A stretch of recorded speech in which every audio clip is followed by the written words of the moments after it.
Assalamualaikum warahmatullahi wabarakatuh. Kali ini kita akan belajar mengenai teori belajar humanistik. Nah, teman-teman, kemarin kita sudah belajar mengenai teori belajar kognitif, behavior, kemudian konstruktif, dan yang terakhir ini ada teori belajar humanistik. Apa itu teori belajar humanistik? Teman-teman bisa mengikuti di sini. Teori belajar humanistik pada awalnya muncul atas dasar psikologi humanis. Psikologi humanis ini adalah pendekatan yang multifaset. Multifaset itu dilakukan dari banyak sisi atau banyak segi terhadap pengalaman dan tingkah laku manusia yang pusatnya adalah pada keunikan dan aktualisasi diri manusia tersebut. Tujuan dari belajar menurut teori belajar humanistik adalah untuk memanusiakan manusia. Ini adalah poin pentingnya. Memanusiakan manusia.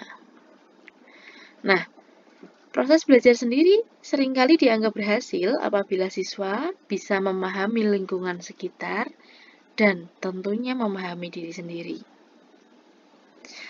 Siswa dalam proses belajarnya harus berusaha agar dia mampu mencapai aktualisasi diri dengan sebaik-baiknya. Aktualisasi apa ini? Aktualisasi diri nanti kita akan bahas di slide selanjutnya ya. Dan di teori belajar ini berusaha memahami perilaku belajar dari sudut pandang pelaku, bukan pengamat. Jadi kita melihatnya dari sudut pandang siswa yang belajar, bukan dari orang lain yang melihat atau guru misalnya. Ini adalah poin-poin penting dari teori belajar humanistik. Nah, selanjutnya karakteristik teori humanistik. Yang pertama, mementingkan manusia sebagai pribadi, karena memang teori ini menitik beratkan kepada manusianya atau pribadi individunya.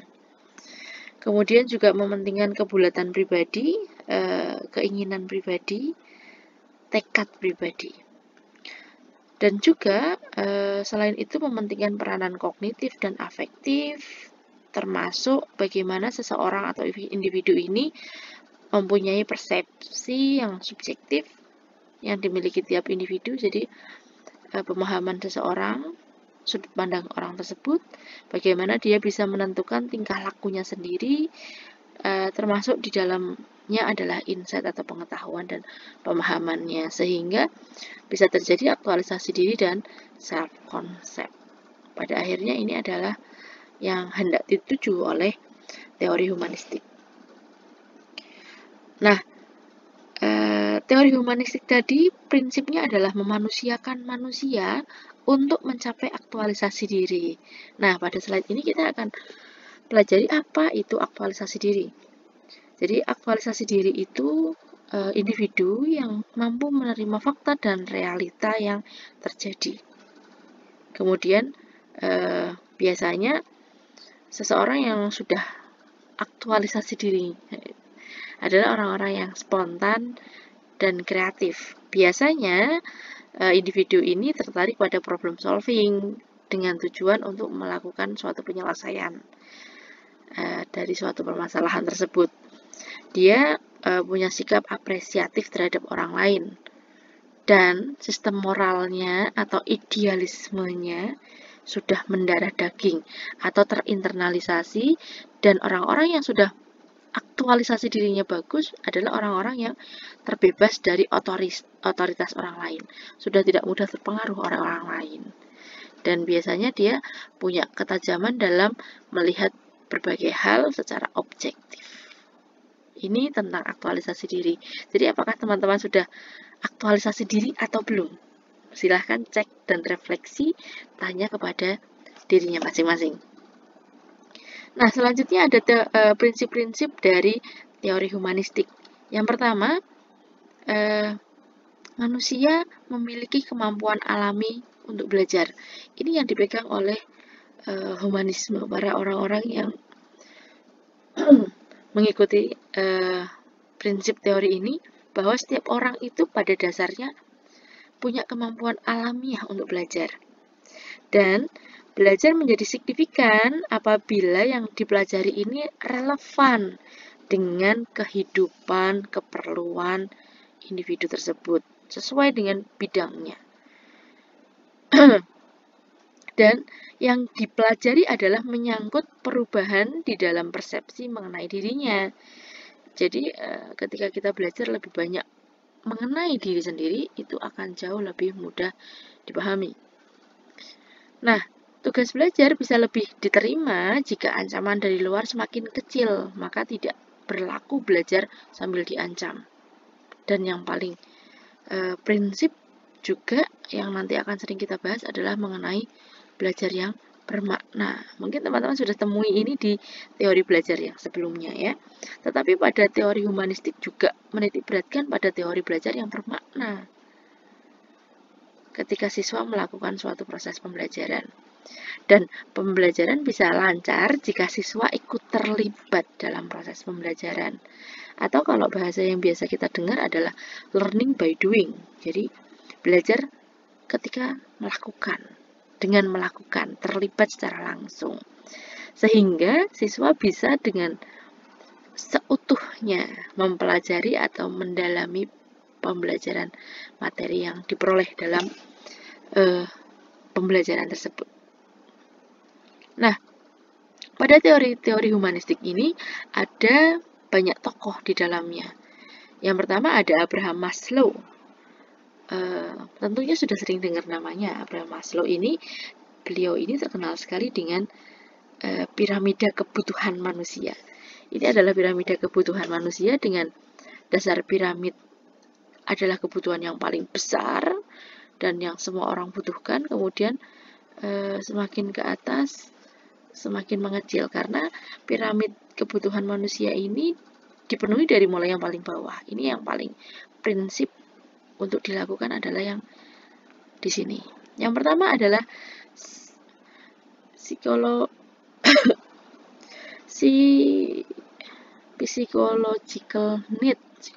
need. Nah, pada psychological need ini adalah kebutuhan manusia untuk memenuhi kebutuhan misalnya makan, bernafas, malah di sini ya, bernafas, makan, minum, tempat tinggal, pakaian, tidur, termasuk kebutuhan biologis. Dan yang selanjutnya naik ke kebutuhan yang kedua adalah kebutuhan akan rasa aman. Kebutuhan akan rasa aman. Di sini termasuk di dalamnya adalah rasa aman secara fisik dan psikis. Aman secara fisik misalnya dia sehat, atau mungkin aman dari kriminalitas, kemudian dia bekerja, mendapatkan penghasilan, kemudian dia punya aman karena dia punya properti, family, dan social ability, misalnya keteraturan, stabilitas diri, itu yang diperlukan pada level kedua piramid kebutuhan manusia. Kemudian yang ketiga adalah kebutuhan untuk dicintai atau dimiliki. Nah, di sini termasuk di dalamnya adalah memiliki sahabat, kemudian keluarga, kemudian koneksi atau relasi, kemudian teman-teman akrab, keluarga, komunitas, dan biasanya kebutuhan untuk merasa dianggap dalam suatu komunitas atau diterima di lingkungan teman-teman. Ini adalah kebutuhan manusiawi. Kemudian naik ke level atasnya, tingkatan kebutuhan manusia selanjutnya adalah self-esteem. Kebutuhan untuk pencapaian diri, status misalnya, reputasi, kemudian keinginan untuk berprestasi, termasuk di dalamnya ini ada kepercayaan diri, kemudian penerimaan atau diterima oleh orang lain, juga respect of others, menghormati orang lain, dihormati orang lain, dan juga kebutuhan untuk menjadi seorang individu yang unik atau berbeda jika dibandingkan dengan individu lain. Ini adalah self-esteem need. Selanjutnya puncak dari piramida Maslow adalah self-actualization, atau yang dari tadi kita bahas, aktualisasi diri. Self-actualization needs, atau kebutuhan aktualisasi diri. Di dalamnya adalah kebutuhan seseorang dalam pemenuhan ideologinya. Bagaimana dia bisa menunjukkan bahwa dia punya suatu ideologi yang tidak mudah terpengaruh oleh orang lain. Dan pada fase ini adalah fase maksimal untuk seorang individu melakukan suatu pengembangan diri. Nah, jadi potensi dirinya benar-benar keluar. Ini adalah teori kebutuhan dari Abraham Maslow yang digambarkan dalam suatu piramid. Dan pemenuhan kebutuhan yang rendah, misalnya pada level 1 misalnya sudah terpenuhi, maka akan mendorong seseorang untuk naik memenuhi kebutuhan di tingkat yang lebih tinggi. 2 terpenuhi, naik ke 3, 3 terpenuhi ke 4. Karena akan sulit sekali seseorang memenuhi kebutuhan yang paling atas jika kebutuhan dasarnya tidak terpenuhi terlebih dahulu. Ini katanya Abraham Maslow. Nah, selanjutnya tokoh yang kedua adalah Carl Rogers. Carl ini punya 5 tipe belajar. Yang pertama, desire to learn, atau gairah untuk belajar.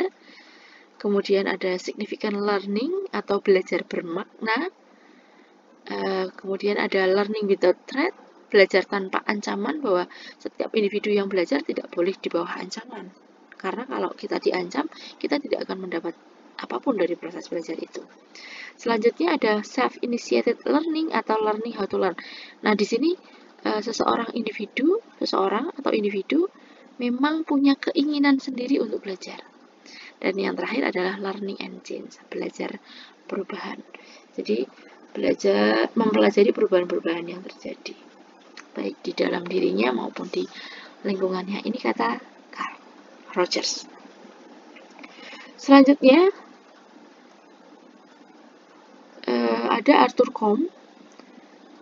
Menurut Arthur Combe, belajar akan terjadi apabila mempunyai arti bagi seorang individu. Mempunyai arti ini kembali lagi seperti tokoh sebelumnya bilang, Carl Rogers juga bilang belajar bermakna atau significant learning. Di sini Arthur Combe juga bilang belajar harus punya arti. Ya, artinya adalah belajar bermakna atau meaningful learning atau significant learning. Nah, guru juga tidak bisa memaksakan materi yang tidak disukai atau tidak relevan terhadap kehidupan mereka. Kuncinya adalah harus ada relevansi apa yang dipelajari dengan kehidupan individu tersebut.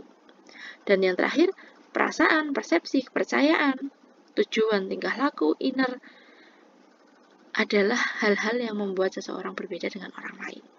Jadi orang itu unik berdasarkan persepsinya, perasaan, kemudian tingkah laku dari dalam dirinya. Ini kata Arthur Combe. Tokoh selanjutnya adalah David Kolb. David Kolb ini ada membagi tahapan belajar menjadi 4. Yang pertama, tahapan belajar concrete experience, di mana kita belajar secara konkret melakukan suatu experience atau pengalaman belajar. Kemudian yang kedua adalah reflective observation. Kita melakukan review atau refleksi terhadap experience yang sudah dilakukan di tahap pertama. Selanjutnya adalah abstract conceptualization atau mengabstraksi, mengkonklusi pembelajaran hasil dari yang dialami atau hasil dari yang di experience tadi pada setelah direview kemudian dikonklusi atau diabstraksi. Dan kemudian tahapannya adalah active experimentation atau planning atau trying out what you have learned. Bahasa kita adalah diaplikasikan, mengaplikasi apa yang sudah diabstraksi sebelumnya. Nah, ini adalah tahapan-tahapan belajar. Jadi di sini ada concrete experience, kemudian reflective, kemudian abstraksi, dan active experimentation. Ini kata David Cook. Selanjutnya ada tokoh Habermas. Nah, Habermas ini membagi tipe-tipe belajar menjadi 3. Yang pertama ada belajar teknis. Belajar teknis adalah ketika individu berinteraksi dengan alam sekitar. Dia belajar menguasai dan mengelola alam, termasuk mempelajari keterampilan dan pengetahuan yang dibutuhkan. Ini adalah belajar teknis. Contohnya ketika kita belajar di sekolah, ini masih belajar teknis ya. Kemudian yang kedua adalah belajar praktis, di mana individu ini berinteraksi dengan orang-orang di sekitar. Jadi, kalau bahasa mahasiswa, praktik. Kuliah praktik. Nah, selanjutnya adalah emancipatory learning. Belajar emancipatory adalah ketika seorang individu berusaha mencapai pemahaman dan kesadaran tentang perubahan kultural atau sosial di sekitarnya. Jadi, mengaplikasikan dari belajar teknis dan belajar praktis tersebut. Selain tipe-tipe belajar, Habermas juga punya Habermas Knowledge atau pengetahuan versi Habermas. Tipe-tipe pengetahuan oleh Habermas ini ada 3 poinnya adalah knowing that, tahu bahwa, bla bla bla. Kemudian knowing how, tahu bagaimana caranya. Dan yang terakhir, ketika kita berpikir kritis, maka kita akan tahu mengapa. Kita akan tahu alasannya. Ini Habermas. Selanjutnya kita masih ada lagi Peter Honey and Alan Mumford. Ini tokoh humanistik juga. Beliau berdua ini membagi tipe-tipe pembelajar menjadi 4. Yang pertama aktivis. Aktivis ini lebih cenderung pada prefer doing and experiencing. Biasanya mereka ini adalah orang-orang yang senang melibatkan diri dan berpartisipasi aktif dalam semua kegiatan atau banyak kegiatan, berbagai macam kegiatan. Aktivis ini utamanya adalah experiencing, melakukan, mengalami, melakukan sendiri. Jadi mereka prefer doing. Ini learner pertama atau pembelajar pertama, aktivis. Pasti banyak aktivis ya di sekitar kita. Kenali aktivis-aktivis yang sukanya terlibat dalam berbagai hal dan melakukannya sendiri. Oke, selanjutnya adalah reflektor. Nah, reflektor ini adalah orang-orang yang sangat berhati-hati dan penuh pertimbangan. Why? Karena dia adalah seseorang yang suka mengobservasi dan merefleksi. Jadi tugas dia adalah reviewing. Mereview apa yang sudah di-experience oleh si aktivis tadi ya. Kemudian yang ketiga ada teoris. Teoris ini seseorang yang sangat-sangat kritis. Dia suka menganalisis juga rasional dengan penalaran dan logikanya. Want to understand underlying reason, concept, and relationship. Jadi dia ingin tahu hubungan-hubungan antara konsep-konsep dan alasan yang sudah terjadi. Tugas dia adalah concluding atau membuat suatu kesimpulan, mengabstraksi hasil review dari reflektor. Dan yang keempat adalah seorang pragmatis. Seorang pragmatis adalah individu-individu yang punya sifat praktis.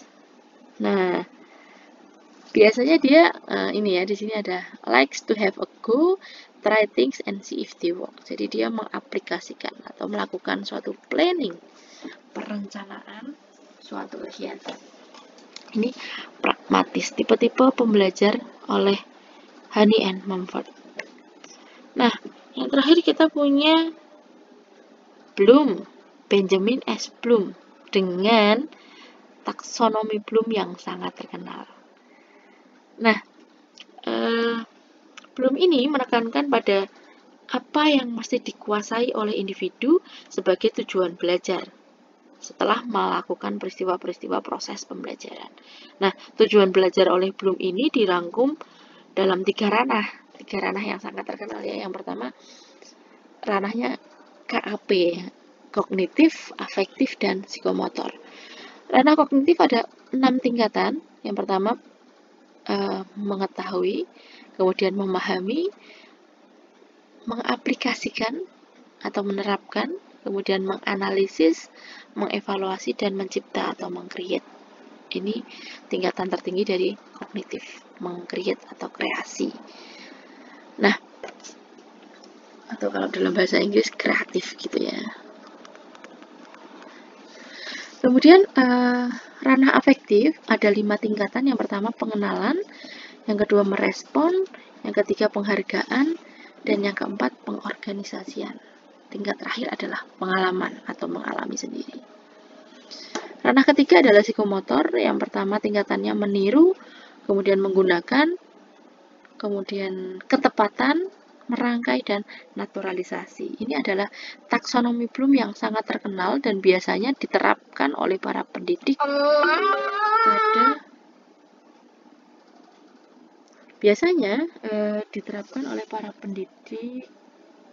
psikomotor taksonomi Bloom yang terdiri dari kognitif, afektif, dan psikomotor ini biasanya digunakan para pendidik dalam menyusun perencanaan pengajaran atau pembelajaran. Ini adalah taksonomi Bloom. Nah, mungkin teman-teman ingat Bloom ini muncul pada teori-teori pembelajaran sebelumnya, bukan humanis. Dia muncul di kognitif misalnya. Ya, memang teori humanis ini mengambil dari berbagai teori belajar. Jadi dia mencampur adukkan atau merangkumlah bahasanya dari berbagai teori belajar yang lain dengan tujuan untuk memanusiakan manusia sehingga mencapai aktualisasi diri, kembali ke tujuan dia yang awal tadi ya.